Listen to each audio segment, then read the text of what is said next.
Hey gents, it is Wednesday, which is the day that I like to take a step back and talk about the menswear industry as a whole, and I happen to find myself in Fort Worth at the Mizzen & Main shop, and I think this is really exciting because it gives us a glimpse into the future of retail stores that we're just on the cusp of seeing at a much larger scale. Now, this also comes on the heels of the new Nordstrom format stores that were announced. They have a new concept coming out, which I find incredibly exciting. Now, if you're not already subscribed to the channel, make sure you do so that you can bring more videos like this where I cover the online world of fledgling brands, just like Mizzen & Main here or Bonobos, and we'll tie all of this together right now. Just like Mizzen & Main, Bonobos started out as a pure online-only store, but they pioneered the concept of a guide shop in 2012, which is essentially just a showroom where you can go in, touch and feel the clothes, you can try them on, but you can't walk out with any items. You just order them in the store and they ship them to your house with 2-day shipping. The key difference with the guide shops versus a typical store is that they are only doing the delivery at home. They're not actually carrying any inventory, which is the biggest drag on these brands' margins when they have a huge fleet of stores. There are other online-only brands that are now taking the strategy, like Warby Parker, Allbirds, Untuckit, Casper,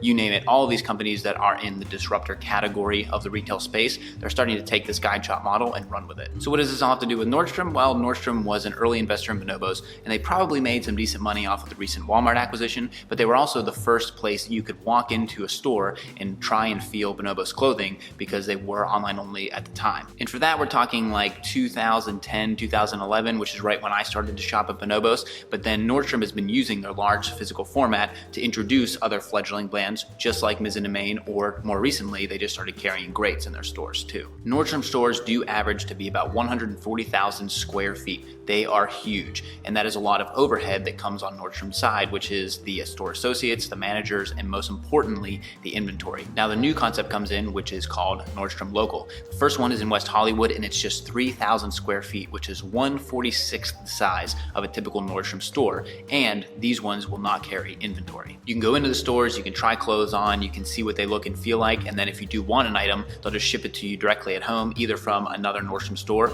or from a centralized distribution center. And Nordstrom has a huge opportunity here because they can analyze the SKUs that are popular geographically and then just assort the store based on popular styles. And so I think this is an exciting concept, and it's a really cool way that Nordstrom is going to try and be a part of the next generation of retailers, because we just simply don't need the giant 3-story department stores like we used to when we're one click away from everything on the internet. So this new Nordstrom format really is a harbinger for what is going to come to us in future retail stores, just like this Mizzen & Main store. Customer preferences ebb and flow in certain ways. For a while, we did need those big department stores where you can go and see everything. Then we moved to more specialized retail stores, which is where you have, these strip malls where you've got your Chicos and you've got just your name brand stores. And now we're moving to smaller niche experiences. It's a more personal experiential type of shopping, which is what you would get with Nordstrom. You'd get very good customer service and the people were very knowledgeable, not so much with other department stores, but now you're starting to move these smaller format stores, and they tend to be clustered among other young or higher end brands, which is what you see in the Simon Mall. And it's when I talked about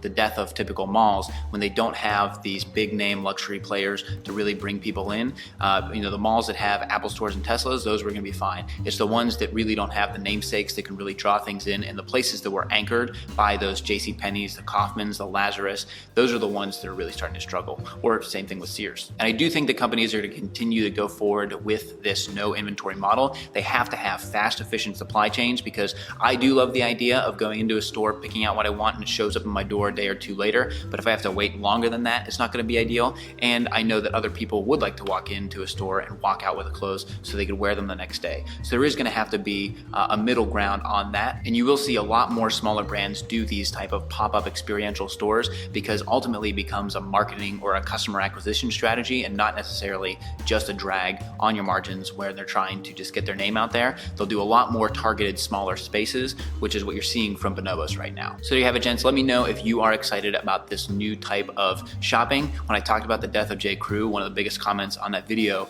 was that you guys wanted to still walk into stores, and I think this is the perfect hybrid. So you'll still get brands that have great experiences online, they have great experiences as a physical store, and then you get the best of both worlds, because you can order whatever you want online, you can also go in and experience the store and get a little bit more personality of the brand itself, and then it's win-win. So go ahead, comment below. You can also hit me up on Twitter and Instagram. Love to chat with you guys over there. Until next time, gents, this is the Kavalier.